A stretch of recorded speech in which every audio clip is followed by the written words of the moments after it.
Ya, listo, muy bien.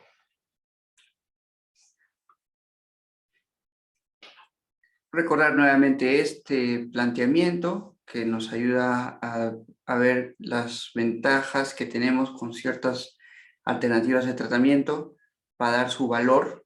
Eh, lo repito muchas veces, hay que darle mucho peso a la ortopedia, cuesta, pero es una ayuda increíble para un tratamiento futuro, ¿no? La idea ahora es tener en el curso una base un poquito más fuerte de ortopedia, porque es realmente la parte más preventiva de la ortodoncia, es donde vamos a poder, como dice esta frase que sacaba de Graeber, cambiar la parte ósea, ¿no? La ortopedia es lo que cambia. Ya los brackets, la patología fija reorganiza, pero no va a reorganizar si no ha habido un cambio mayúsculo en la boca de los pacientes con un tratamiento ortopédico.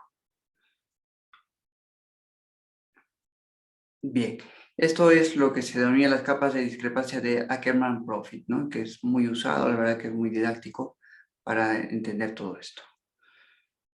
Fases de dentición mixta, ya hemos conversado de esto. Primer periodo intransitorio, que termina con la erupción de los incisivos permanentes laterales. Periodo intransitorio, ausencia clínica de cambios, pero sí es trabajo por nuestra cuenta para ayudar a evitar apiñamientos severos, ¿no? o moderados. Segundo periodo intransitorio, marcado por la erosión de los segundos molares permanentes, donde ya va a haber una actividad intensa de tratamiento interceptivo, ¿no? De ortodoncia para evitar mayores, bueno, sí, para que se agudice, se agrave más un problema. Este es el momento donde se comienza a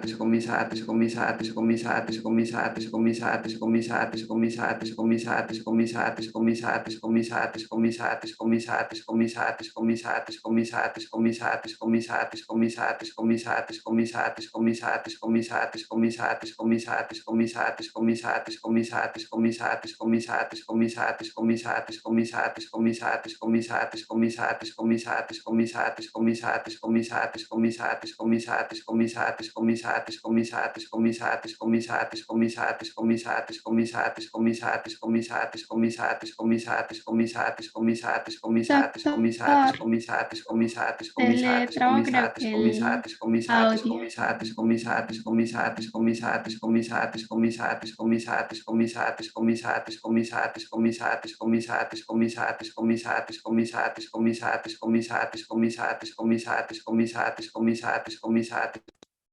Ya, ¿se escucha ahora?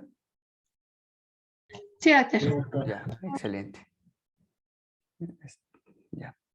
Bien, entonces, si es dentaria es más sencillo, ¿no? Hay que saber determinar cuál es la causa, es lo que ya hemos estado viendo, por qué, y, y luego también ver si es ósea, también tendrá su complicación, en mayor o menor grado si hemos intervenido o no a tiempo.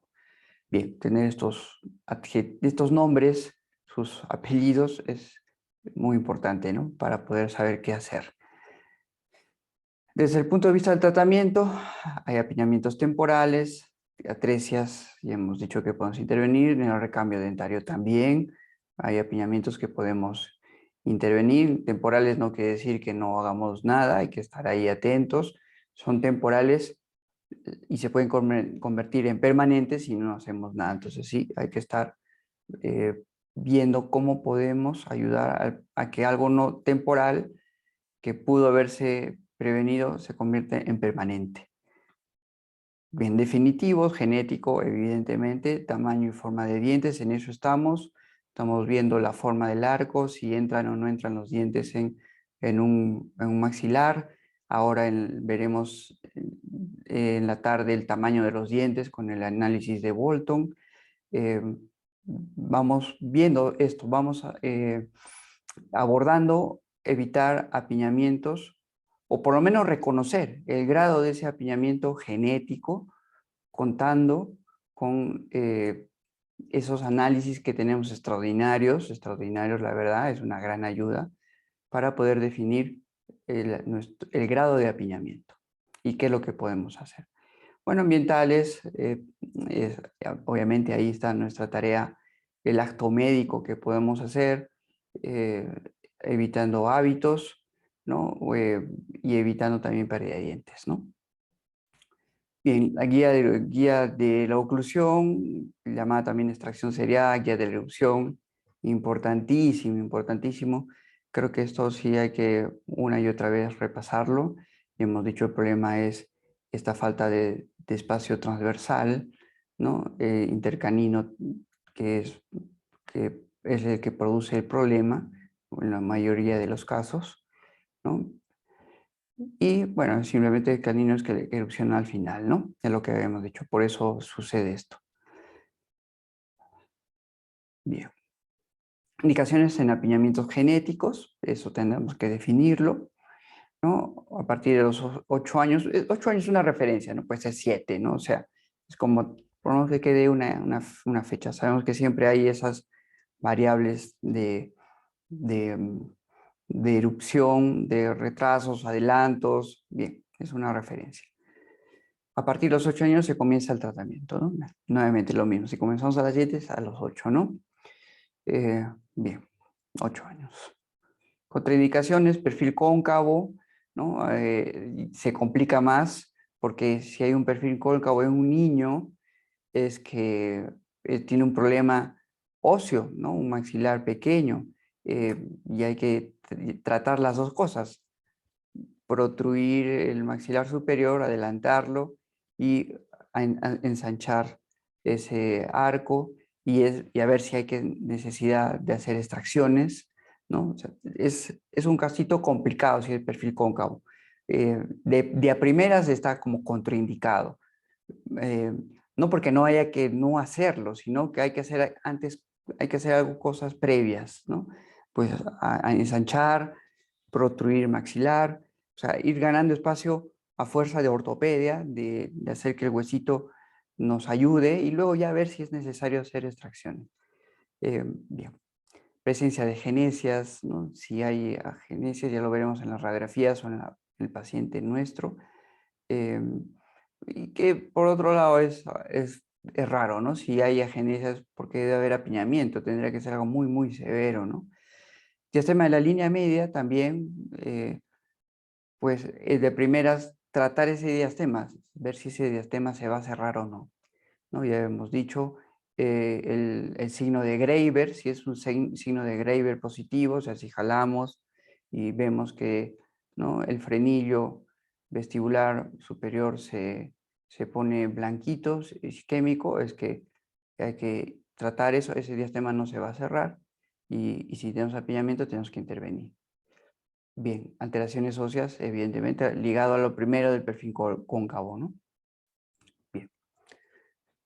Ya hemos mencionado, es el mito de Dewey, primero caninos, luego molares y al tercero los premolares, ¿no? El tuit es digamos, al revés, digamos, ¿no? Primero molares, luego caninos y al final premolares, yendo para evitar en el caso de un perfil cóncavo, ¿no? Bien. Oclusión natural, yo he dado este nombre, ¿no? Para poder entendernos un poquito, hay un sinfín de adjetivos que se ponen, pero me parecía como que lo más lógico, ¿no? Entonces, oclusión normal, ideal, según la data norteamericana es 35%, y la maloclusión o situación ortodóntica o problema ortodóntico, son diferentes nombres, nos da esa oclusión natural. Esto es lo que vamos a encontrar, las dos cosas, ¿no? Bien. Oclusión posible es la maloclusión, la oclusión ideal, la norma que tenemos, que manejamos, ¿no? Ahora veremos que hay algunos autores que toman otro tipo de normas, ¿no? Y que es también interesante conocerlo, ¿no? No digo que hay que seguirlo, sino te hace pensar, ¿no? Ya no solamente es lo tenemos establecido, sino que hay otros que han dicho, bueno, ¿y por qué no de otra manera, no? Bien, pero lo importante es que hay unas normas que hay que seguir y que facilite el trabajo, ¿no? Para complicarse un poco más la vida, ¿no? Y una oclusión posible, ¿no? Bien, acá tenemos muy conocida llave de Angle, ¿no?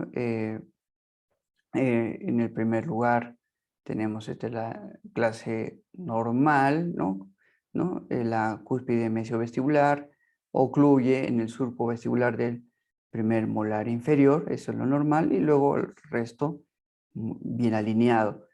La clase 1 es cuando hay llave molar de Angle, pero hay, por lo que vemos aquí, pues unos dientes que no están intercuspidando, en este caso el canino, ¿no? O puede haber dientes vestibularizados, lo que sea. Pero hay llave canina, ¿no? Perdón, hay llave molar, hay llave molar. Y el resto, los demás es una, como vuelvo a repetir, la clasificación de Angle para el Angle, el maxilar superior es el que está bien, o sea, el que naturalmente está bien posicionado, y el culpable, pues el malo de la película siempre, ¿quién es? El maxilar inferior según Angle, ¿no? Entonces, como el malo de la película es el maxilar inferior, en la clase 2, ¿qué es lo que hace este malvado, no? Se va hacia distal, ¿no? Y en la clase 3 el malo, ¿qué hace? Se va hacia mesial y es una clase 3, ¿no? Clase 2 hacia distal, clase 3 hacia mesial. Entonces se da este tipo de alteraciones, ¿no? Y luego acá hay una subclasificación, 1, 2, bien, ya lo veremos poco a poco, pero eso es lo que hemos estado viendo. Los nombrecitos, que esto se hacen en prótesis, en rehabilitación, en ortodoncia, ¿no? Overjet, ¿no? Overjet del resalte, overbay la sobremordida, ¿no? Y que acá se da diversos números, ¿no? Acá 4 milímetros, acá 2, o le ponen 3, acá 2. Bien, ahí los autores discrepan ahí, pero bien, se entiende que son unos números pequeñitos, ¿no? Y que es en los incisivos centrales. Hemos visto que los laterales tienen su propio overjet de overbite, ¿no? Siempre que, bueno, lo menciono para que no vamos a ponerle a todos el mismo overjet de overbite. No, hasta los mismos molares tienen su propio overjet de overbite, ¿no? Bueno, pero para entendernos, siempre hablamos de los incisivos centrales, ¿no? Bien, ¿qué más? Aquí ya. 6 llaves de la oclusión, esta es la norma que tenemos, la que ahorita funciona y obviamente se ha enriquecido con otros aportes, ¿no? Relación molar, ya hemos visto lo de Angle, lo toma lo de Angle obviamente. Angulación mesiodistal de las coronas, inclinación vestíbulo lingual de las coronas también, ¿no? Ausencia de rotaciones, está ligado el punto 4 a los tres anteriores, ¿no? Evidentemente. Ausencia de diastemas, ¿no? Sería lo ideal, ¿no? A veces puede suceder que hay pacientes que tienen coronas muy pequeñas, ¿no? Y puede haber diastemas y, no se va a morir un paciente por tener diastemas, ¿no? Si esos son muy bien controlados, si tienen obviamente, ya usan cepillos interdentales, ¿no? Ahí está nuestro trabajo, ¿no? A menos que queramos decirle, mira, podemos hacerte coronas y cerrar los diastemas, ¿ven? Cada uno, ¿no? O hay pacientes que les gusta su diastema, ¿no? Así a mí me ha pasado, ¿no? Una chica que le veía y tenía, no me acuerdo por lo que vino a verme en el consultorio, pero yo le dije, ¿y tu diastema de aquí? No, esta me gusta, está bonito, ese me gusta a mí. Bueno, sí, hay pacientes que le gustan, ¿no? Y no le vas a decir, no, no, hay que cerrar eso. No, le gusta, o sea, ¿qué vas a hacer? ¿No? Bien. Plano oclusal recto, tratar de aplanar la curva de Spee. En algunos casos la curva de Spee, ¿no? Está muy acentuada, ¿no? Hay que y esto fundamentalmente es ya en tratamientos con brackets, ¿no? De aparatología fija, correctiva, donde sí puedes lograr aplanar el plano oclusal con la prescripción, con la información que tiene el bracket mismo, ¿no? Bien. Ok, acá está lo que habíamos mencionado. Ya hemos visto que las clases de Angle están ligadas a la llave molar, pero luego ya se perfila cuando vemos el overlay, la relación de los centrales, ¿no? De los incisivos centrales. Y cuando es clase 2, división 1, es en mordida profunda, ¿no? En mordida profunda. Y clase 2, división 2, es cuando lo que se da es eh, una verticalización de los incisivos, casi en todos los casos los superiores, ¿no? Y que exige siempre, obviamente, también al inferior, ¿no? Pero fundamentalmente es esto, ¿no? Clase 3, borde a borde, ¿no? En este primer caso es, de alguna manera, que se puede compensar con un tratamiento ortodóntico. En este otro tipo de clase 3 ya la cosa se va agravando, ¿no? Ya esto es un poquito más complicado, aunque ahora he visto que hay los ortodoncistas coreanos, como ellos tienen muchas clase 3, han metido pues, ¿no? de toda su técnica y están solucionando clases 3, ¿no? Estos casos serios con mini tornillos, ¿no? En vestibular, que al momento lo veremos, y cosas que antes uno puede decir es solamente la cirugía, ahora con unos mini tornillos más gruesos y más largos, lo soluciona los ortodoncistas coreanos. O mordidas abiertas, ya habrá que hacer un buen diagnóstico a ver por qué. Si es ósea, es dentaria. Si es dentaria ligada a un hábito, más o menos fácil, ¿no? Porque si se vence el hábito, todos felices. Si el paciente no vence el hábito, bueno, eso se va a consolidar y bueno, ya por lo menos quedó en nuestro conocimiento, ¿no? Y nuestra conciencia que ya hemos hecho todo lo posible. Si es óseo, bueno, eh, algo se puede hacer, algo se puede mejorar, ¿no? Ok. Espacio libre interoclusal, estos son unos conceptos manejados en rehabilitación, en ortodoncia también procuramos verlo también, tenerlo en cuenta. Y un concepto especial importante es el espacio libre interoclusal. ¿Por qué es esto importante?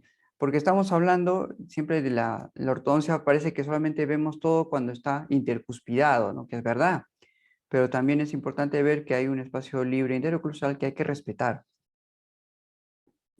Y en este caso, Aníbal Alonso da estos parámetros que parecen que tienen toda lógica. Clase 1 de 3 a 5 milímetros de espacio libre intercruzal en un paciente sano.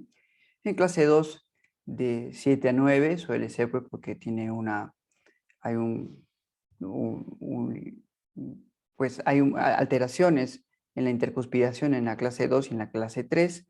Y en la clase 3 a veces no es 0 o 3, o sea, es decir, que no existe, no debería existir por la grave alteración que es una clase 3. La clase 3 es la más grave. Clase 2 eh, puede ser más manejable, ¿no? Puede ser más manejable, es muy común, ¿no? Pero clase 3 sí ya, digamos que vemos que es una alteración muy marcada y que hay que estar atentos a cuando nos toque, ¿no? A orientar, ya vamos a ver en las prácticas más adelante, aparatitos para ayudar a un paciente clase 3, ¿no? Ok. Teoría bioestadística de Christopher Borse. ¿Yo por qué pongo este señor? ¿Qué tiene que ver con ortodoncia, no? Bien, hay muchas teorías. Cuando ustedes hagan cursos o si se animan a hacer la especialidad de ortodoncia, se van a encontrar muchas teorías de la ortodoncia, cómo hacer. Y está muy bien, es interesante. La verdad que lo hace un terreno vivo, como entiendo que son todas las especialidades, ¿no? Pero eh, pienso que este señor que hace un aporte a la filosofía de la medicina también puede ayudarnos, por lo menos yo lo he visto y sus conceptos, que son la verdad sencillos, se pueden aplicar a la ortodoncia para ver qué cosa es lo sano y lo enfermo, ¿no? Esto lo habíamos visto en la primera clase, me parece recordar, o en la segunda. Bien, entonces ayuda a definir qué es sano y qué es enfermo, estos planteamientos de este autor. Entonces, recordando, ¿qué es lo que decía él? ¿No? Que para determinar esto hay que tener una referencia a los demás casos. Eso es una cosa que los comparamos, ¿no? Comparamos una gran población con otra y sacamos conclusiones, ¿no? Eso es lo que hace la medicina, lo hace la epidemiología. Tenemos referencia a los demás casos, no es casos aislados, ¿no? Y yo digo, este está sano, este está enfermo, ¿no? Hay una referencia a los demás. Funcionamiento fisiológico, evidentemente, cómo funciona, cómo debería funcionar una persona, y en el caso nuestro, ahora vamos a ver con ejemplos de ortodoncia, y niveles de eficiencia, ¿no? Entonces, referencia, fisiología y eficiencia.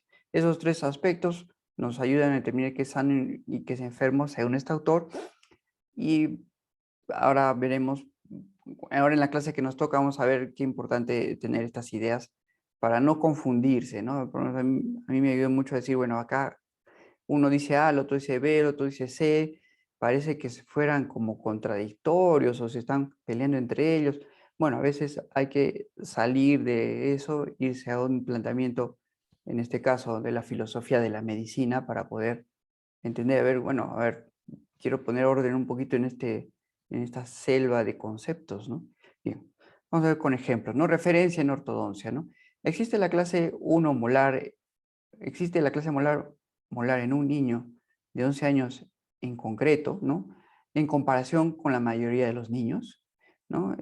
Lo comparo a los demás, ¿no? Y hemos visto que depende de las poblaciones, a veces la clase 1 molar a veces no es tan, no es la norma, ¿no? A veces es la excepción en algunos casos, ¿no? Bien, funciones fisiológicas. Los incisivos superiores e inferiores tienen overbite o overjet, ¿no? También tenemos que ver eso. No puede tener la llave llave molar, pero lo que me determina también si algo es fisiológico o no, si se da si hay overjet o overbite, si hay un adecuado overjet o overbite. Y a veces si lo hay, si es mordida abierta, obviamente eso no es fisiológico, ¿no? Porque estamos haciendo que toda la carga oclusal recargue en los molares y en el mejor de los casos en los premolares y los demás están de vacaciones. Y eso obviamente hace que la vida útil de molares y premolares esté bastante disminuida. De alguna manera, su tasa de mortalidad pues ha disminuido, ¿no? Bueno, en buenas palabras, pues se pueden quebrar con los años, con 50 años, si eso se marca, ¿no? Entonces, fisiológico. No es fisiológico que haya una mordida abierta, ¿no? Los demás van a asumir el trabajo. Bien, eficiencia. Tiene un buen arco de cierre una persona de 11 años, ¿no? Si habrán visto la entrevista al doctor Domingo Martín, él habla mucho del arco de cierre, que a él le interesa ver el arco de cierre, ¿no? Cómo los pacientes muerden, en qué lado, o sea, ve eso, ¿no? Es deficiencia del aparato masticatorio. ¿De qué me sirve, de qué les sirve a ustedes tener una buena intercuspidación, ¿no? Que esté bonito los dientes, si no hay un buen arco de cierre? Si el paciente pues tiene que estar esquivando obstáculos para cerrar la boca, ¿no? O sea, no tiene sentido, ¿no? Eficiencia, ¿no? Arco de cierre. Yo pongo que el ejemplo de 11 años para seguir la coherencia del ejemplo que he puesto, ¿no? Pero podemos poner el ejemplo en las edades que sea, ¿no? Bien, este es este señor, acá menciona este es un esquemita de lo normal, lo patológico, ¿no? Que lo patológico sea algo pequeño y lo normal es lo que tenemos aquí. ¿Y qué es lo normal? Es difícil definir lo normal, ¿no? Lo que es sano, ¿no? Este es interesante porque dice, esto es patológico. Y el otro te dice normal, no es que te dice sano, ¿no? O sea, es decir, es lo normal, es lo que más o menos se espere. Yo puedo decir, clase 1 es normal, la clase 2 es normal, ¿no? Puedo tratarla y se vuelve más eficiente. La clase 3 no es normal. La clase 3 sí se puede decir que es patológico, eso sí, ¿no? Porque ahí está alterado todo, ¿no? La 1 y la 2 dentro de lo normal. Y bueno, y acá la colita, pues, ¿no? Eh, pues la hipersalud, ¿no? Acá ponen salud positiva, pero bueno, creo que no se entiende, ¿no? Hipersalud, ¿no? La gente que quiere, bueno, los hipocondriacos y ahora los cibercondriacos, los Google condriacos, lo que sea, ¿no? Están buscando la salud en internet y videos y videos, tutoriales tras tutoriales, audios, pues eso no es sano, ¿no? ¿No? Hay una cosa que es lo normal, que puede haber pequeños defectos, puede haber un pequeño diastema, no pasa nada, o sea, que simplemente saber cuidarlo y ya, ¿no? O sea, no hay que hacerse bolas, bien. Entonces, este señor Christopher Borse a mí me ayuda por lo menos mucho a entender esto, ¿no? Bien, entonces hasta acá el repaso, yo creo que ya es suficiente. Ahora vamos a la clase de hoy. A ver, dejar de compartir ya. Compartir el otro.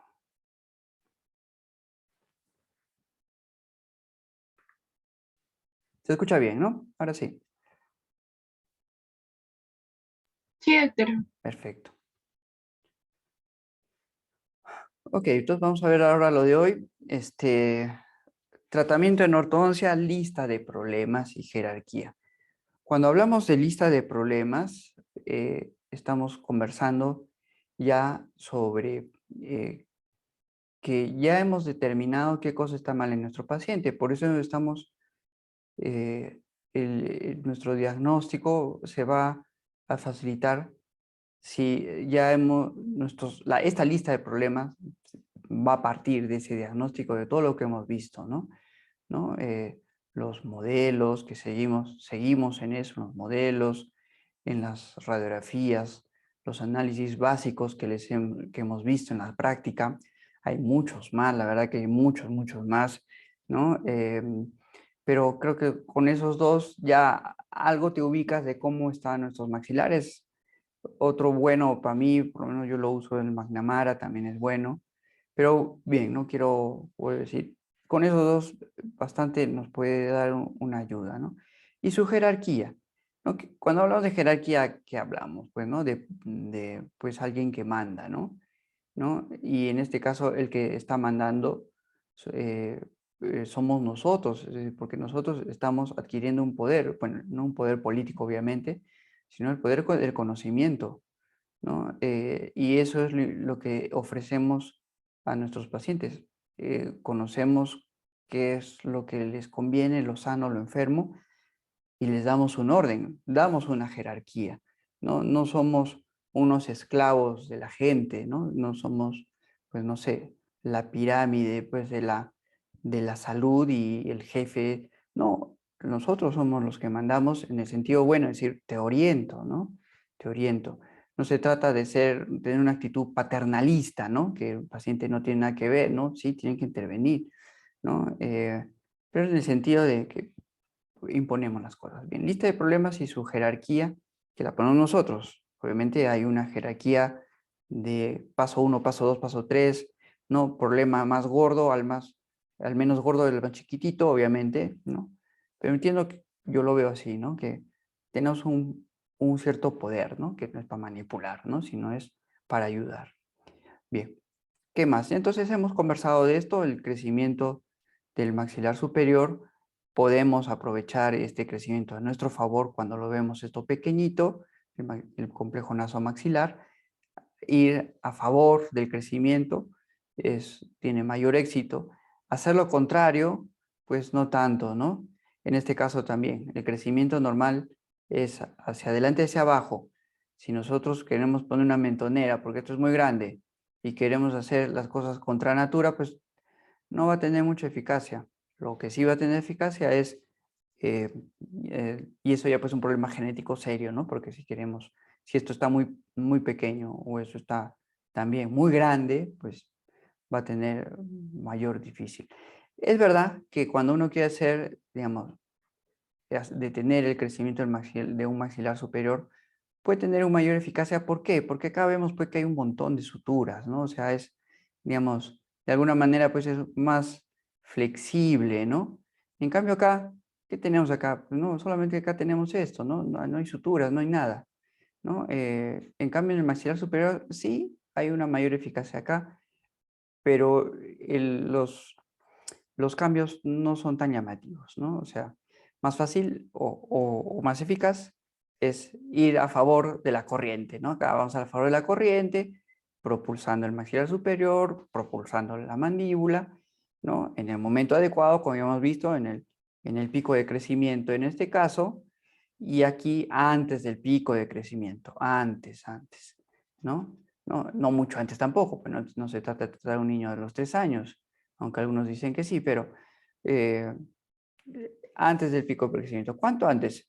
Cuando está en el pico de crecimiento en el estadio 1, ¿no? De las vértebras.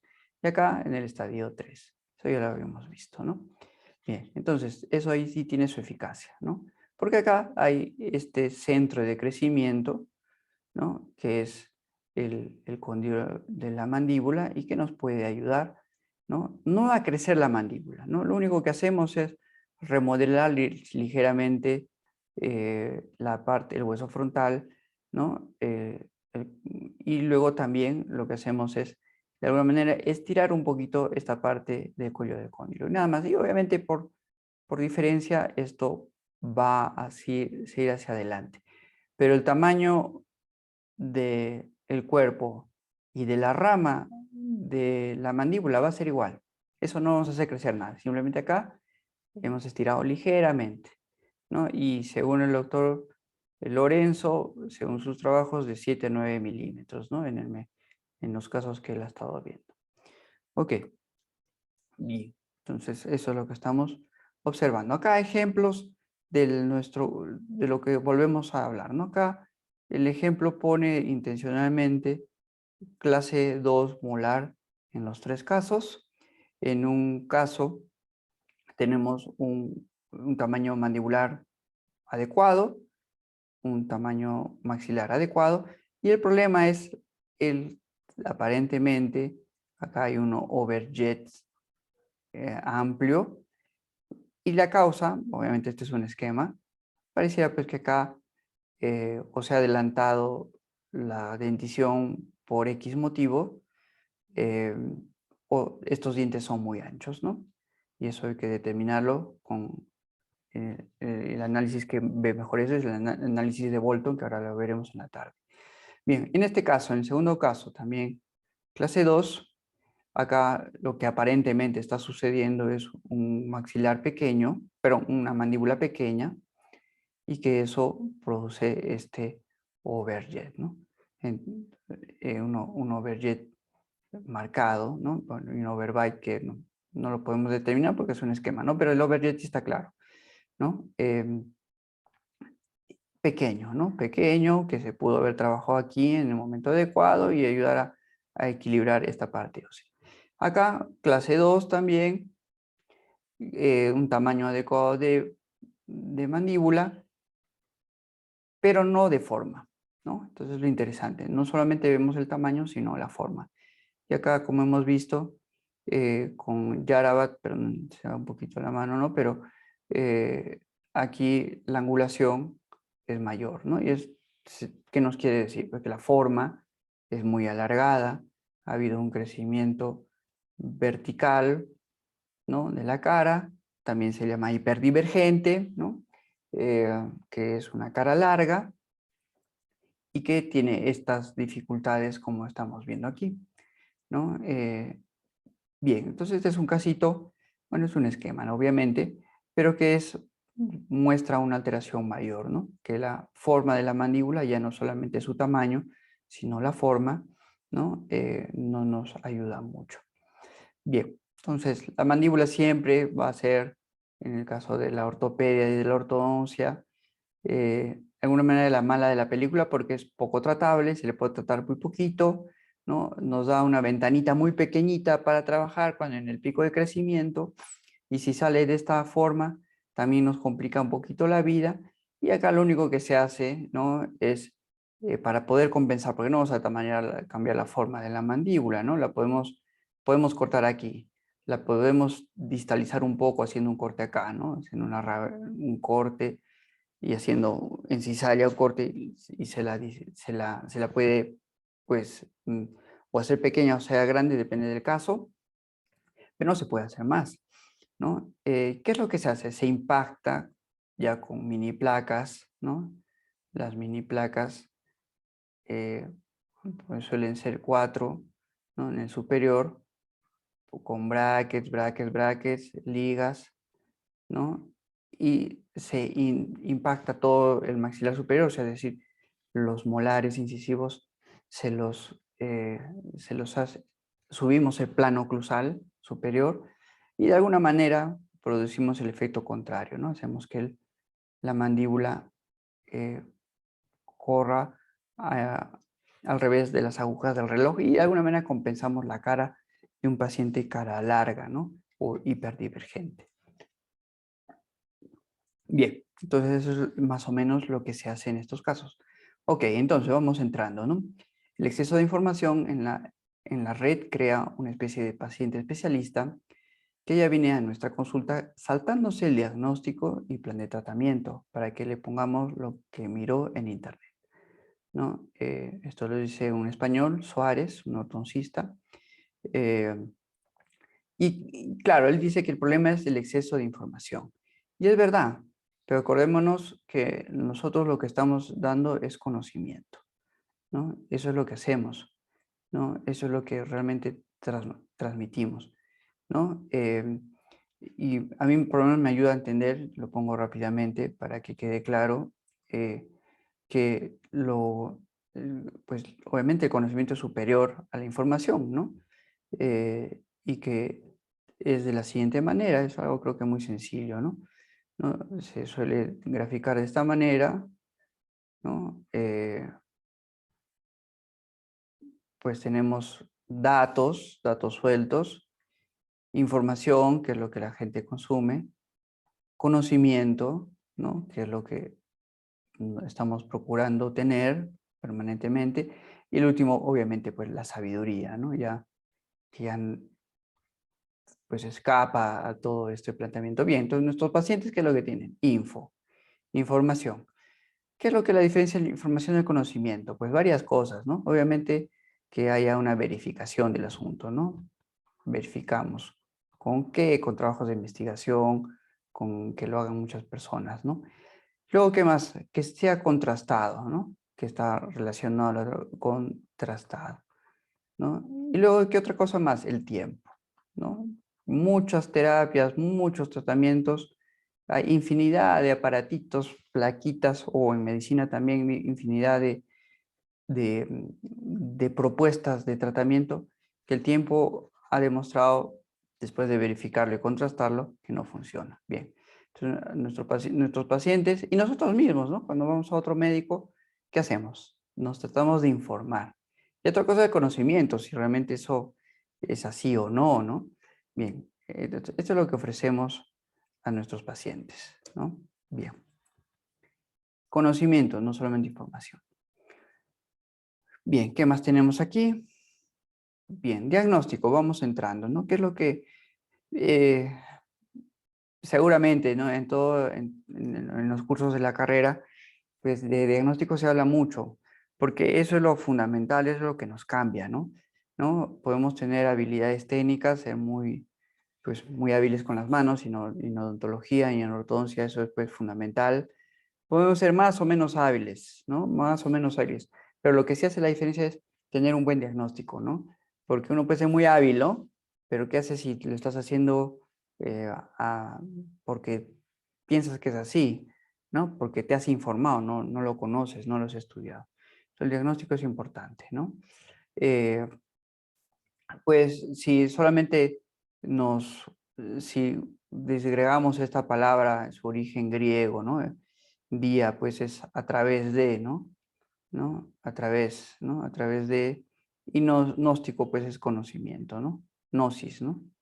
A través del conocimiento. Entonces, ¿qué es lo que hacemos nosotros? ¿Qué es lo que atendemos? ¿Qué es lo que hacemos? A través del conocimiento solucionamos alteraciones y en algunos casos patologías, ¿no? Ahora veremos mm, alteraciones no es propiamente una enfermedad. Una alteración puede producir una enfermedad, pero no es propiamente una enfermedad, ¿no? Hay algunos doctores que sí, ahora lo veremos, que sí la catalogan como si fuera una enfermedad y se saltan el tema de alteración.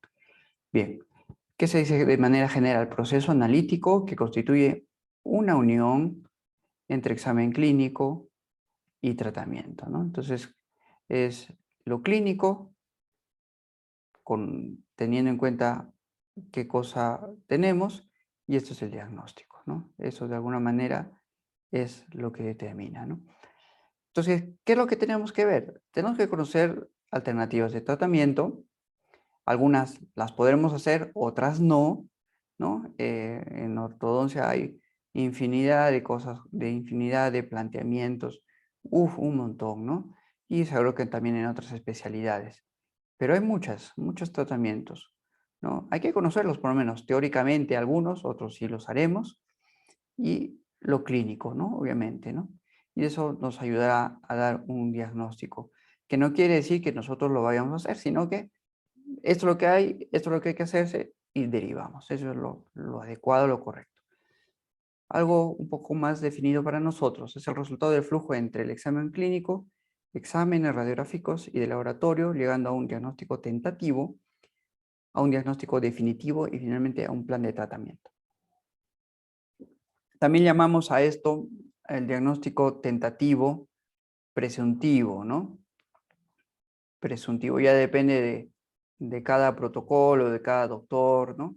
Pero también he visto que se llama presuntivo, ¿no? Tentativo es algo que decimos y el definitivo se da después de una evaluación.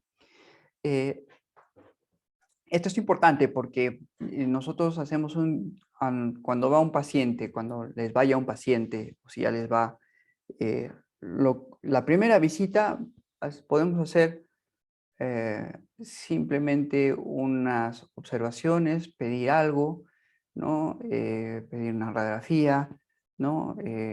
Tomar fotos, ¿no? Modelos, y pues hay que tratar de no adelantar opinión, digamos, ¿no? En este caso, o adelantar un diagnóstico, ¿no? Porque a veces los pacientes, y seguro también nosotros, cuánto nos va a costar, cuánto tiempo, que nos hacen preguntas, y sí, con amabilidad responder, pero decir que necesitamos tener una imagen general, ¿no? Una foto completa de su caso y dar una respuesta definitiva, ¿no? Para poder atenderlos, ¿no? Em, Eso es lo adecuado, ¿no? Porque si no, estamos de alguna manera diagnosticando simplemente con lo que vemos, lo que intuimos, y a veces nos podemos equivocar. Bien. Ok, entonces acá tenemos una lista de problemas, ¿no? Que ya hemos sabido identificar. Y es evidente que lo primero que tenemos que ver, porque es lo más gordo que tenemos, ¿no? Es el plano esqueletal, ¿no? Cómo está, cuál es el culpable, qué podemos hacer, qué no podemos hacer, es lo primero. Dentro al violar, ¿no? Es evidente que nuestros pacientes vienen a veces por eso, no les gustan los dientes que estén muy adelante, muy atrás, o en el caso esqueletal, tienen la mandíbula chiquita, que van donde nosotros porque piensan que es el lugar más adecuado para ayudarles. El perfil blando también puede tener alguna relación con nuestros problemas, no tanto ligado a, de repente, algo que nosotros podamos hacer en algunos casos, ¿no? Pero sí es tenerlo en cuenta, ¿no?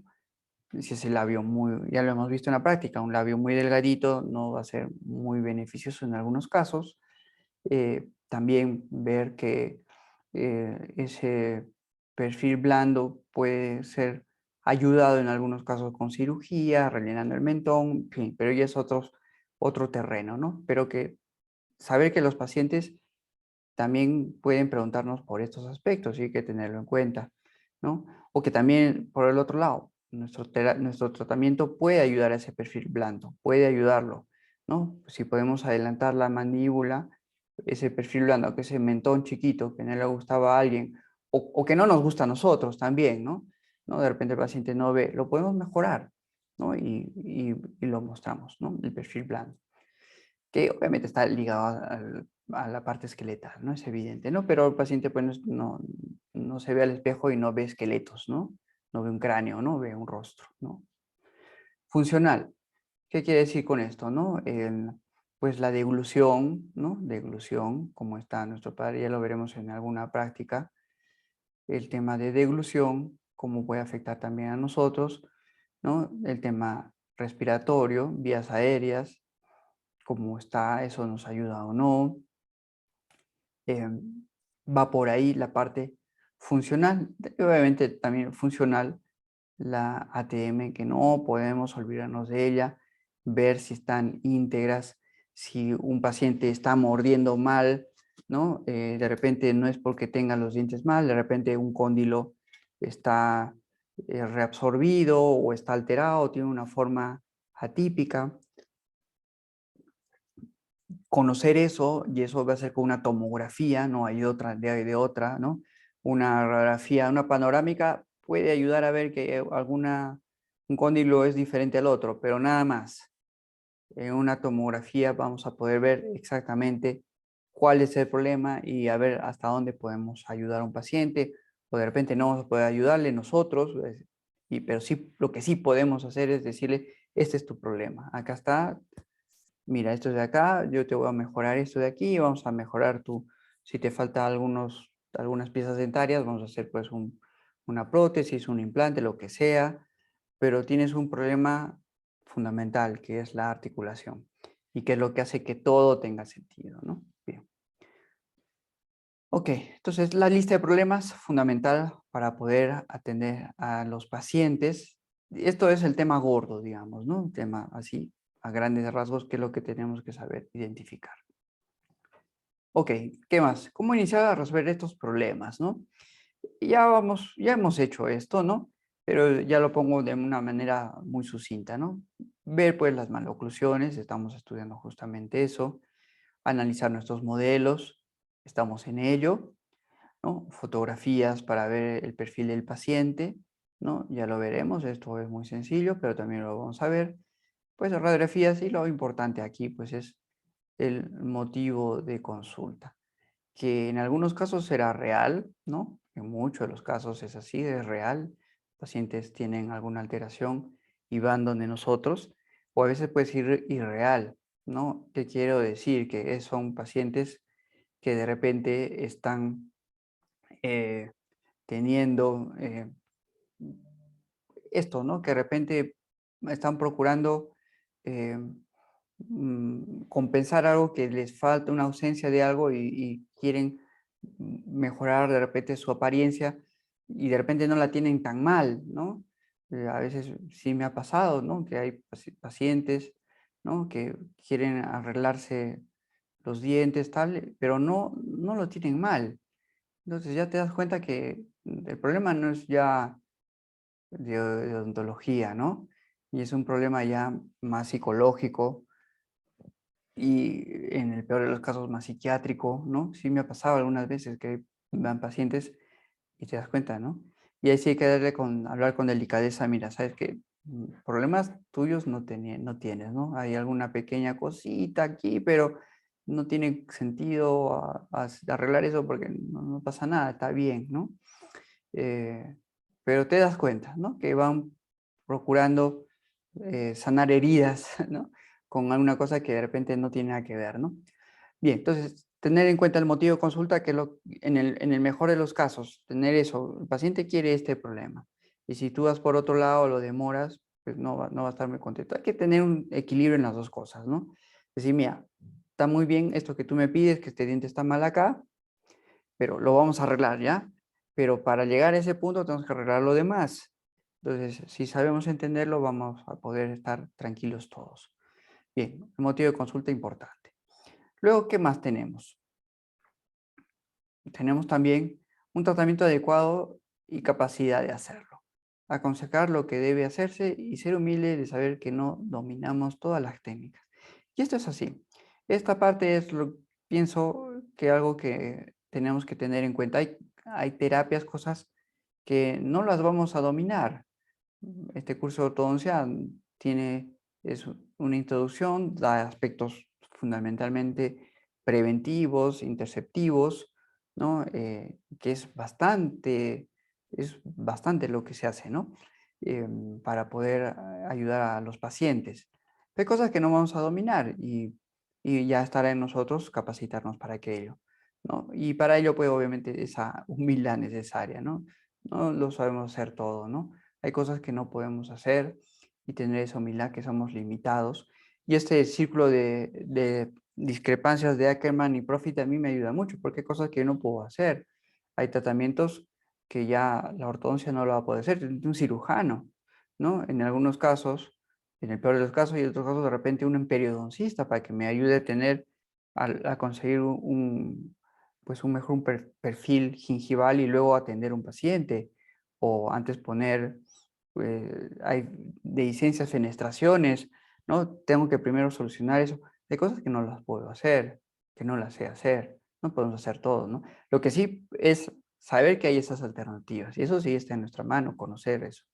Bien, un tratamiento adecuado a nuestras medidas, ¿no? Y aconsejar eso, ¿no? Eso es lo que hacemos, ¿no? Eh, orden por dónde comenzar. Bien, y acá es lo que viene por delante en el curso. Esto es lo que vamos a ver. Ya de alguna manera hemos visto pinceladas de esto, problemas transversales, verticales, anteroposteriores, pero ya ahora vamos a ver mejor el diagnóstico, un tratamiento para estas alternativas, ¿no? Bien, a mí me parece interesante este planteamiento, ¿no? Además de tener un cierto orden, esto ya estamos viendo, ¿no? Y acá se puede diferenciar como lo hacen, me parece que esa diferenciación lo hacen los que estudian administración de empresas y me parece la terminología muy interesante. Ellos dividen estos tres aspectos en habilidades, ¿no? Entonces hablan de habilidades cognitivas, ¿no? Que es lo que estamos viendo, cognitivas. Hablan de las habilidades blandas, ¿no? Que en realidad deberían ser las duras, ¿no? Porque para ser humilde pues hay que tener fortaleza, ¿no? Orden por dónde comenzar, ¿no? Ya, y son las habilidades duras, el qué hacer, ¿no? ¿No? El tratamiento, ¿no? Y que evidentemente en las universidades, en los cursos, nos dan habilidades cognitivas y habilidades duras. Esto acá se supone que lo aprendemos en nuestra casa o en nuestra propia formación personal, ¿no? ¿No? Y que está ligado una cosa con otra. Si yo conozco, hay cosas que obviamente el conocimiento, más que saber hasta dónde llego, ¿no? El el conocimiento es saber hasta dónde llego. Y eso es lo que hacemos, ¿no? Y es decir, que tengo un límite, ¿no? Y hasta ahí puedo ayudar. Y eso está ligado, obviamente, a las terapias que pueda tener. Bien, entonces, habilidades blandas, habilidades duras, habilidades cognitivas, en eso estamos, ¿no? Eh, Me parece que los cursos que supuestamente son de relleno, que decimos, ¿no? Van por esta línea, habilidades blandas, ¿no? Que también son importantes, ¿no? ¿No? Muchas metidas de pata es por a veces no ser lo suficientemente humilde y decir, no lo sé hacer, ¿no? ¿No?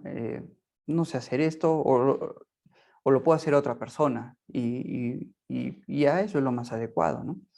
¿No? No, un amigo me dijo ayer, ¿no? ¿Y por qué dedicas solo a la ortodoncia, no? Yo solo me dedico a la ortodoncia, ¿no? Ya no haces curaciones, ¿no? Bueno, por eso, porque hay que centrarse en algo, ¿no? Hay que concentrarse en algo, porque te metes en un mundillo, un submundillo de la especialidad, y ya sabes pues, que ves que hay muchas cosas que hay que conocer y que para eso necesitas enfocarte. Una especialidad es enfocarse, ¿no? Y eso es lo que hacemos, ¿no? Eh, para poder ampliar lo que conoces un poco más. Bien, lista de problemas. Tienes estas tres cosas, estamos en ello. Problemas, vamos a hacer esto de acá. Y esto obviamente está en la cancha de cada uno de nosotros, ¿no? Bien, ¿qué habilidades blandas tenemos para poder saber y decir algunas veces que no sé hacer algo, ¿no? Y que eso no está mal, está bien, es humildad. Obviamente estaría mal si debería conocerlo, ¿no? Si yo tengo que saber que tengo que tomar modelos, tengo que tomar radiografías y no lo hago, no es que sea humilde, ¿no? Eso no eres un negligente, ¿no? Entonces, hay que hacer lo que conocemos que hay que hacer. Hay otras cosas que yo no sé, pues no voy a saber 10 terapias para tratar la clase 3, pues no sé 10, ¿no? No sé 10 terapias, ¿no? De repente puedo saber mejor en los casos 2 o 3 y ya con eso pues puedo bandearme un poco, pero no puedo ser 10, ¿no? O sea, no puedo saber 10. Bien, orden para diagnosticar es lo que estamos viendo, maloclusión, estamos aprendiendo eso. Y acá, antes de entrar acá, hay dos maneras de enfocarlo, de una manera inductiva y otra deductiva. La inductiva es de lo particular a lo general y la deductiva es de lo general a lo particular. Bien, entonces ahora vamos a ver la parte inductiva, de lo particular a lo general. Maloclusión es algo particular. Hay llave canina, hay llave molar, hay diastemas, hay rotaciones. ¿Cómo está? El maxilar superior y el inferior están equilibrados o no. Rehabilitación. Mi paciente necesita rehabilitarse o no para ayudar a esta maloclusión. ¿Qué es lo que debo de hacer? Tejidos blandos. ¿Me están ayudando? ¿Me están perjudicando? Si tiene pues, un problema de vías aéreas, lo podemos solucionar, se puede ver otro especialista, ¿cómo me puede ayudar? O tejidos blandos, tengo un tamaño, mucha encía, tengo que hacer que el periodoncista vea a mi paciente antes de tratarlo, ¿no? O un paciente adulto, ¿no? En el caso ya de ortodoncia correctiva, ¿no? A veces primero es ve por donde un periodoncista que te ayude a mejorar esos cuellitos, a intervenir alguna dehiscencia, fenestración y luego conversamos para hacerte ortodoncia, ¿no? Tiene que haber ese orden.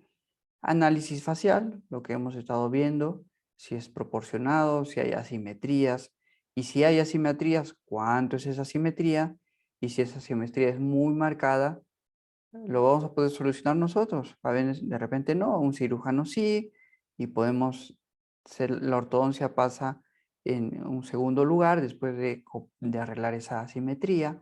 Bien, y el sistema general, ¿no? Es evidente que tenemos que verlo. Bien, esta es una manera, ¿no? Y que es lo que estamos analizando. Ahora vamos a verlo al revés, ¿no? Que es la deductiva. El sistema general, ¿no?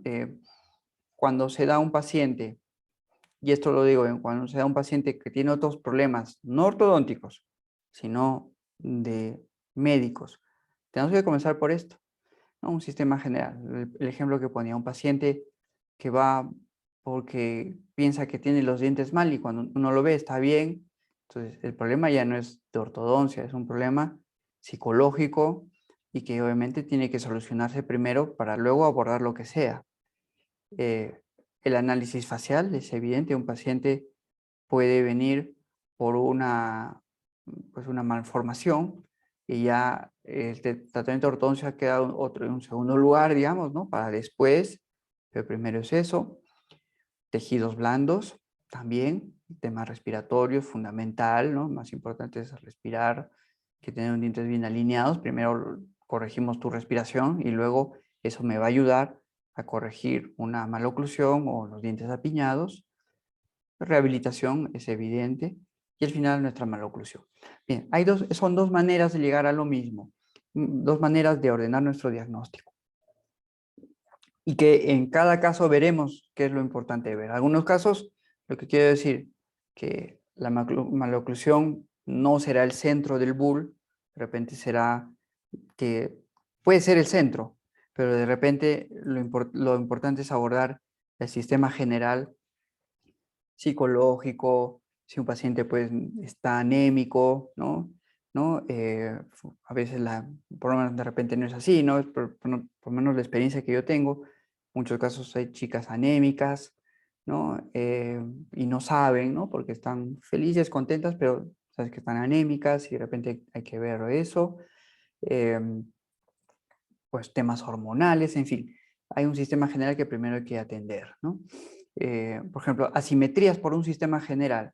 A veces hay reabsorciones en mujeres, he visto reabsorciones de un cóndilo y que también está ligado a que tiene un problema artrítico, ¿no? Hay artritis juvenil, ¿no? Y que afecta al cóndilo, entonces tiene la carita un poquito desviada porque un cóndilo se ha reabsorbido. Entonces, obviamente hay que controlar ese paciente, saber que eso se puede eh, marcar si es un paciente joven, sobre todo fundamentalmente en pacientes jóvenes.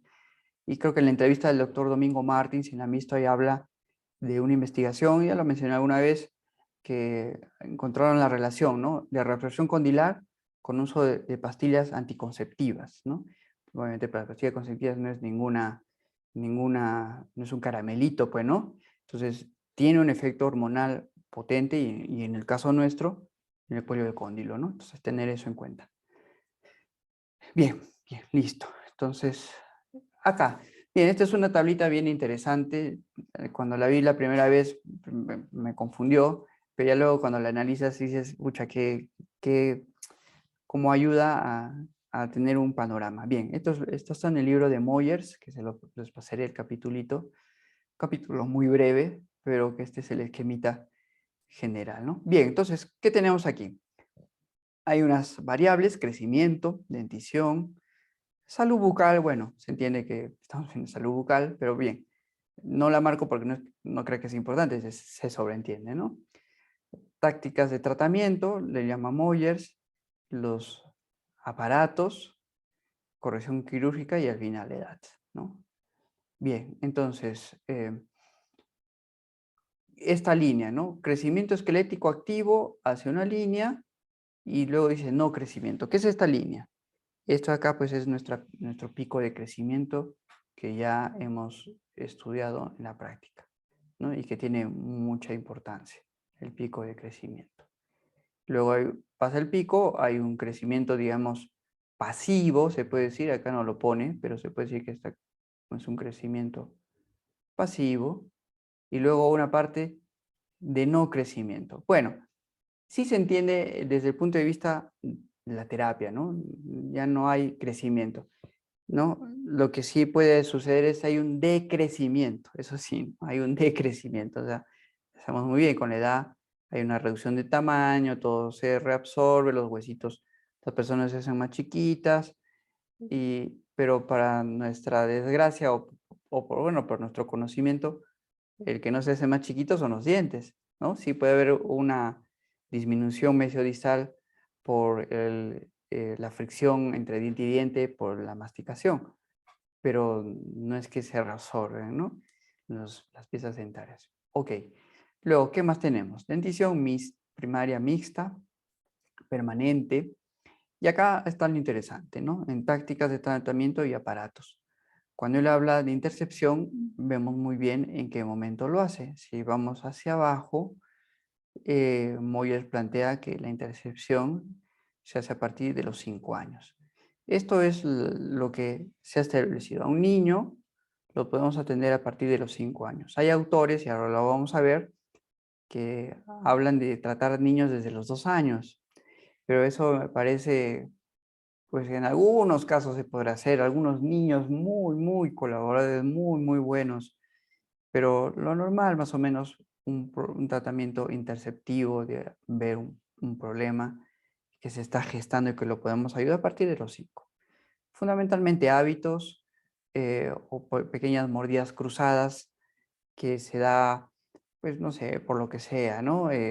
Por a veces pues, los chiquitos tienen, reabsorben, se chupan el labio, lo que sea, y como todo es tan flexible, los dientecitos superiores se ponen hacia palatino y se da una mordida cruzada en un niño chiquito y con una plaquita lo podemos ayudar.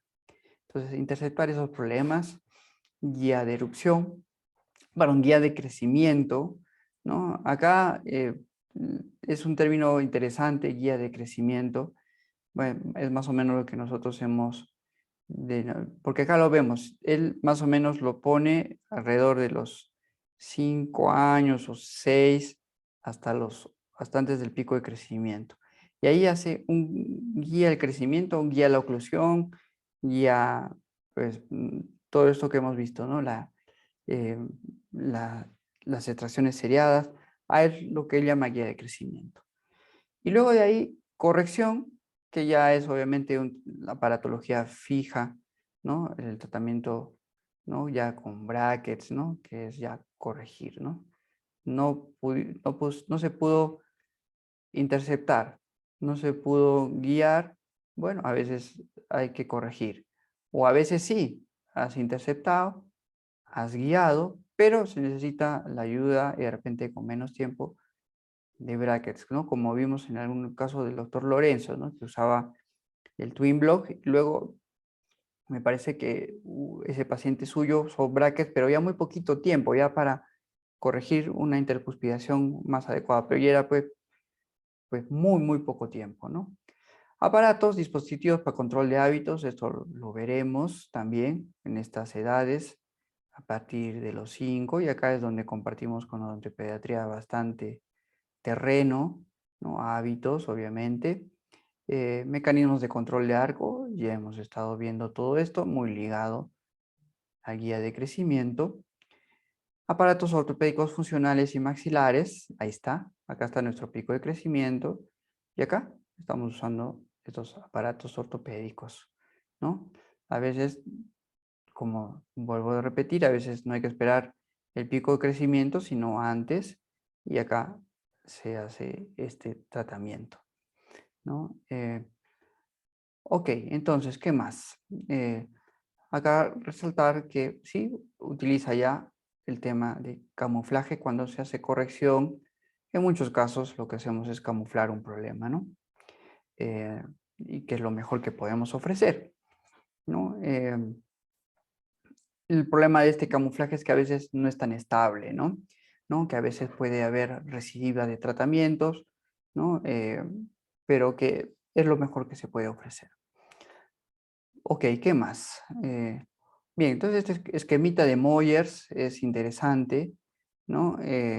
Para de alguna manera tener una visión general y no perderse qué cosa estamos haciendo, ¿no? Que hay todo tiene su momento y que cada tratamiento, y acá está lo rico de de este gráfico, es ver que interceptar es pronto, el día de crecimiento es muy, muy cerca a la intercepción o está interrelacionada intercepción con guía de crecimiento, y corrección se puede corregir desde pequeños en algunos casos, ¿no? En algunos casos se puede usar brackets de pequeños, en algunos casos, no en todos, ¿no?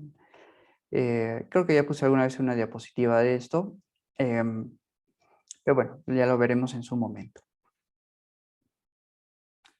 ¿Qué más tenemos aquí? ¿Qué es primero en el diagnóstico en ortodoncia? Bien, y acá vamos a comenzar a ver, yo creo que sí, comparando diversas eh, escuelas de ortodoncia, ¿no? Para no llamarle filosofías, porque la filosofía, como ustedes saben, pues es una escuela humanística propia ¿no? Del desarrollo humano, ¿no? De las ciencias humanas, no tanto de las ciencias médicas, ¿no? Es unas escuelas, ¿no? Y cada autor tiene, y voy a poner acá tres autores que me parece que son los que tienen pues influencia en el medio, en nosotros.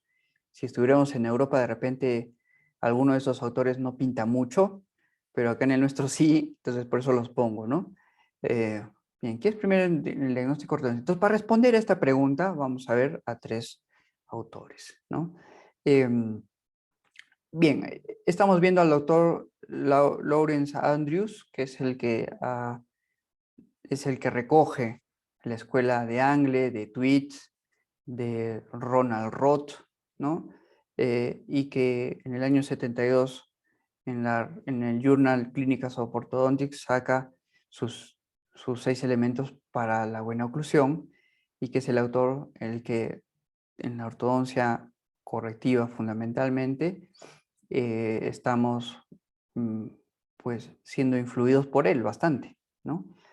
Eh, Luego tenemos al doctor Pedro Planas, que es un español que fundó pues su rehabilitación neurooclusal con la filosofía, con el pensamiento que la función crea al órgano, ¿no? Porque lo dijo Claudio Barnal.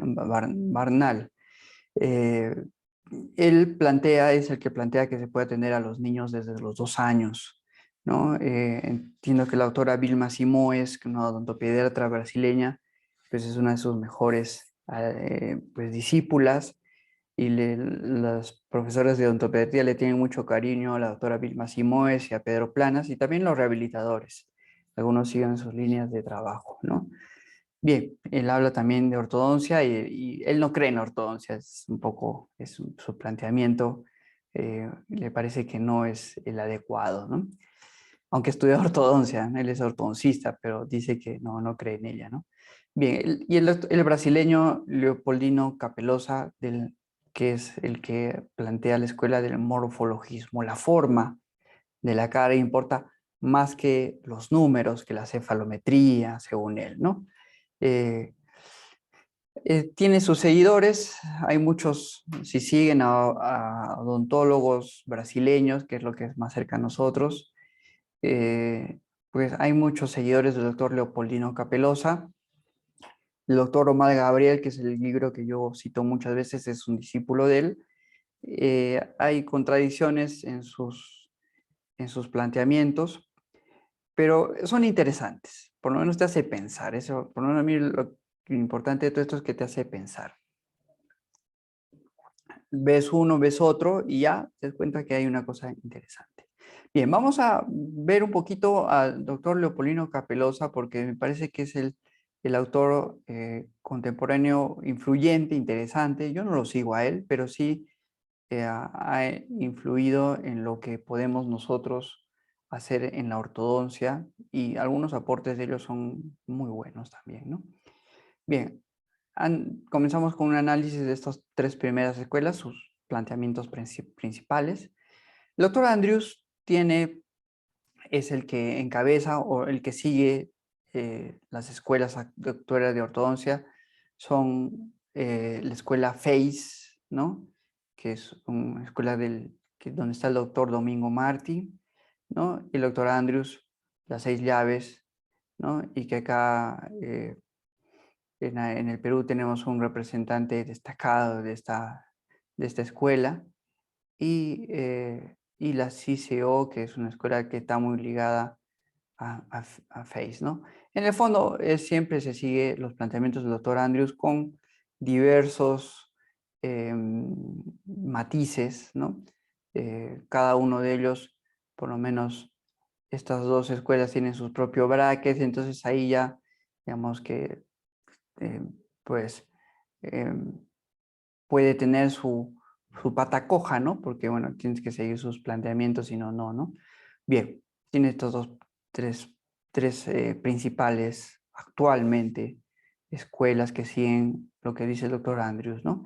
Acá, obviamente, la maloclusión es lo que nosotros vemos, las normas que nos ayudan a determinar, como ya hemos definido, y obviamente nos ayuda a tener resultados predecibles y repetibles, que es lo que la ciencia plantea, ¿no? Lo interesante del doctor Andrews es que sigue lo que la ciencia médica, la ciencia en general, plantea, que las cosas sean predecibles y repetibles. Eso es lo que hace algo que sea científico, algo seguro, que disminuye la incertidumbre. Siempre haber incertidumbre en tratamiento, siempre. Pero por lo menos seguir estos pasos ayuda a que sea menor. El doctor Pedro Planas, la rehabilitación neurooclusal, habla de la maloclusión y daño periodontal. Para él, si hay una maloclusión, el daño periodontal es lo que está marcado, ¿no? Eh, es lo más preocupante para él, ¿no? El daño periodontal. Y que hay una función oclusal perfecta, ¿no? Según él, si se da esta relación. Y que lo que importa es la morfología oclusal equilibrada, ¿no? Entonces, acá es pues donde tiene su punto flojo, porque hasta acá hasta este otro, yo le compro su producto, ¿no? Pero acá ya un poquito, ¿qué es lo que se entiende pues, por equilibrar? Lo que él entiende, ¿no? Él, ¿no? Ya no lo que dice los resultados, ¿no? La ciencia, ¿no? Sino lo que yo considero, ¿no? Entonces, creo que en el primer capítulo la doctora Vilma Simoes, que es una de sus seguidoras, habla de una tribu australiana y cómo se desgasta los dientes. Entonces, ellos son pues muy partidarios de hacer desgastes selectivos, ¿no? Entonces, para el doctor Pedro Planas, que haya un molar que tenga, pues, cúspides redondeadas, no debe ser, que está mal, eso es algo enfermo. Hay que hacer que sean planos, ¿no? Que no sea redondeado, ¿no? Entonces, anda quitando esa forma oclusal a, a niños, ¿no? A niños pequeños, y él dice que evita maloclusiones de clase 2 haciendo esos desgastes en niños pequeñitos. Bien, entonces es un poquito controvertido, ¿no? Desgastando dientes como si fuéramos todos de una tribu, ¿no? Para lograr esta función oclusal equilibrada, ¿no? Algunas terapias sí son interesantes del doctor Planas, hay que reconocerlos y que siguen, se usan, ¿no? Han sido eficaces, sí, pero ya estos planteamientos de equilibrar desgastando dientes, ¿no? Hasta en niños y ya no digo en adultos, ¿no? Bueno, pero él habla más en niños, desgaste en niños, más que en adultos. Bien, el doctor Capelosa, morfologismo, habla de la maloclusión morfológica ¿no? Que para él la maloclusión está supeditada a la morfología facial, ¿no? Ese es un poco lo que él plantea. Y que para él lo importante es la subjetividad y algunas normas. Y de hecho él tiene una terminología de agradabilidad, no agradabilidad, es subjetivo, más de adjetivos, ¿no? Subjetivo en el sentido de que da adjetivos más que números. El doctor Andrews y sus seguidores sí nos plantean unas normas que están, digamos, que nos dan números, ¿no? ¿No? Nos dan números. Pero en cambio, en el caso del doctor Capelosa, él habla no de números, sino de adjetivos, ¿no? Ahora lo vamos a ver. Adjetiviza las cosas, de alguna manera es una especie de percepción, ¿no? De lo que se ve. Y sí, algunas normas faciales, ¿no? No tanto cefalométricas, es lo que él plantea, ¿no? ¿Cuál es el problema de esto? Que no es manejado universalmente, ¿no? Lo ven el doctor Capelosa y sus seguidores y a veces puede confundir, ¿no? Ahí, si buscan en YouTube, pues uno ve las conferencias del doctor Capelosa y habla otro lenguaje, ¿no? Habla otras cosas que no lo maneja digamos, la ciencia, digamos, ¿no? Lo que sí ha entrado por el tamizaje de la ciencia, ¿no? De alguna manera, pues ha bajado la cabeza y bueno, pues, me someto pues a lo que dice la estadística, lo que dice pues la ciencia en general, comparada entre otras personas, y no lo que digo yo, pues, ¿no? El problema de eso es que es un poquito como, son unos caudillos, ¿no? Unos caudillos de un tratamiento, ¿no? Y esto lo digo yo y así y tal.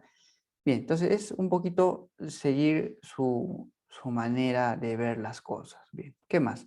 Y acá está, entonces la morfología facial es genética. Entonces, si es genético, según él, no podemos hacer nada. No se puede hacer nada, ¿no? Ya ahí es la suprema genética, ¿no? Ya no se puede hacer nada.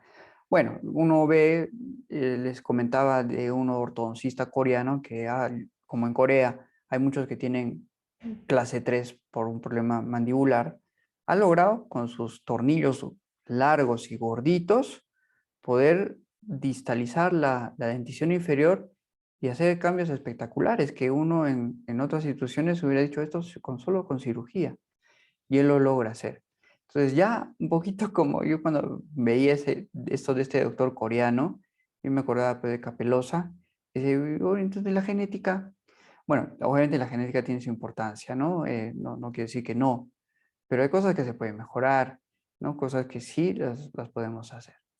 Bien, estos son los planteamientos generales de estos tres autores eh, y que pues tiene su importancia por el sentido de que se las van a encontrar en el camino, en su vida se las van a encontrar, o sea, estos autores van a estar ahí, o de hecho si de repente ya los conocen, les sonará. Entonces, saber que están ahí, ¿no? Y que lo importante, a mi modo de ver, hay que sacar lo mejor de cada uno. Pedro Planas, ¿qué cosa saco? Pues a veces sus placas, ¿no? Sus placas son interesantes, prácticas, fáciles de hacer, ayudan. De Capelosa, ¿qué saco yo? Pues que sí, que hay que ver más el rostro facial, no dejarse llevar siempre por los números, el rostro sí es importante, y si quieres puedes darle un adjetivo, ¿ya? Me puede ayudar. Pero a mí, la verdad que no soy tan capo, a mí me sirven mis números, ¿no? Me ayuda a ver los números, si he avanzado o no he avanzado, o cuánto tengo que avanzar. Pues numerar las cosas importan. Obviamente un rostro no es números, ¿no? Pero sí me ayudan, ¿no? Sí me orientan, ¿no? Bien, entonces vamos a ver rápidamente esto que dice el doctor Capelosa. Y acá las cosas que él dice son interesantes, ¿no? Es simplista intentar encuadrar maloclusiones que son tridimensionales en la relación sagital de los molares. Y es así, o sea, obviamente es un análisis. Ya hemos visto que en lo que dice Andrews, él pone 6. Y algunos agregan hasta 3 cosas más, pues línea media, llaves caninas, ¿no? Agregan dos más, ¿no? Pero bien, obviamente es muy simplista, ¿no? Y acá esto es interesante, ¿no? La enfermedad es el disturbio del crecimiento y las alteraciones dentarias son señales de los son señales, o sea, signos, ¿no? Esto es lo que a mí, la verdad, que me llama la atención y por eso sigo a Christopher Worsen, ¿no? Porque él determina, pues, que la clase 2, lo que nosotros llamamos clase 2, él lo llama otra cosa, ¿no? Nosotros lo que llamamos clase 2 o clase 3 son enfermedades, ¿no? O sea, para él es enfermedad. Entonces, ¿de dónde se ha sacado eso? Eso es lo interesante en este caso. Él lo dice ya como enfermedad. Y alteraciones, le dice a los dientes nada más, ¿no? ¿Por qué puede ser una clase de 2 ósea una enfermedad? No, eso es una alteración. Es una alteración que se puede compensar, se puede de alguna manera arreglar, pero no es una enfermedad. Pues la enfermedad, pues la tuberculosis. Yo, ¿sabe cuál es el problema de la tuberculosis? Es el bacilo de Koch. Si yo combato el bacilo de Koch, venzo esa enfermedad. Pues en el caso de una clase 2 ósea, pues no hay una bacteria que ha producido una clase 2 o clase 3. O sea, no se puede llamar enfermedad, no hay un ente causal que hace que eso sea una enfermedad. Entonces ahí es donde el Capelosa pues derrapa bastante, ¿no? Porque le llama enfermedad a eso, ¿no? ¿Por qué dice esto, no? Porque es lo que hemos visto aquí, que él dice pues que es algo genético. Entonces eso genético ya está enfermo de por sí, ¿no? ¿No? Entonces sí, o sea, es una alteración que podemos mejorarlo y ahí está nuestra habilidad. Bien, ahí es, este creo que es el punto pues que para él es su fortaleza, pero que para mí pues es su debilidad, ¿no? Porque no es una enfermedad, pues, ¿no? La clase 2, clase 3. Patrón facial es lo que él conversa, ¿no? Es el resultado de una programación genética de la forma de la cabeza y la cara, que solo podemos reorganizar y no cambiar. Entonces ahí está la idea que él transmite, ¿no? El patrón, él habla de, acá me estaba olvidando decir, él no llama clase 2, clase 3, sino llama patrón, ¿no? En el libro que les he pasado del doctor Capelosa, la traducen como modelo, ¿no? No sé por qué hacen eso, hasta en el portugués hablan de patrón, pero en castellano le ponen modelo. Bueno, simplemente es una aclaración. Si leen el libro que les he pasado la semana pasada de esto, ¿no? Habla de forma, ¿no? Y que habla del patrón, ¿no? El patrón puede ser 1, 2, 3, cara larga y cara corta. Para él es eso, ¿no? Capelosa denomina enfermedad al patrón 2 y 3, cara larga y cara corta. Entonces, para él es una enfermedad, ¿no? Eh, bueno, acá en la época que lo hizo todavía no estaban las mini placas en auge. Ahora, con mini placas, el doctor Erti Silva, otro brasileño, está logrando corregir caras largas, ¿no? Y las caras cortas también con cirugía se pueden corregir, ¿no? Entonces, bueno, hay cosas que sí se pueden hacer, ¿no? Bien, concepto de patrón, ¿no? Es el resultado del crecimiento y del desarrollo. El patrón es el mantenimiento de la configuración de la cara, ¿no? Lo mismo. Dice acá, ¿no? El ideal no puede ser un punto, sino una dirección. Esta es la idea más simpática que tiene Capelosa de todo esto, ¿no? El ideal no puede ser un punto, la llave molar, la llave canina, sino una dirección. Y eso es lo interesante, ¿no? Nos dirigen, ¿no? Estas normas de Andrews que hemos visto, es una dirección, nos orienta. Lo ideal sería hacer las 6 normas, las 6 llaves de Andrews, cumplirlas, y las 8 si quieres ponerte más exquisito. Ver la dirección. Si cumples muchas de ellas, vas a estar bien. A veces no las vas a poder lograr todas, ¿no? A veces no se puede todo. Bien. Listo, yo lo dejo acá para dar espacio a preguntas. No sé si hay alguna pregunta de todo esto.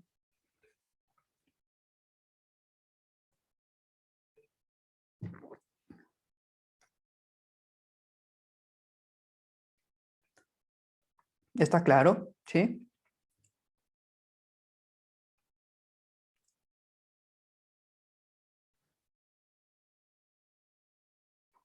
Bueno, entiendo que sí. Entonces, nos vemos en la tarde para la práctica. Bueno, ahora vamos a tener la introducción de la práctica, pero en realidad la práctica la vamos a hacer la próxima semana. Entonces, la próxima hay que traer un modelo superior-inferior de adulto, no un tipo don, ¿ah? No tipo don, sino un modelo superior-inferior de un adulto. Si está con apiñamiento, mucho mejor, ¿no? Para poder hacer la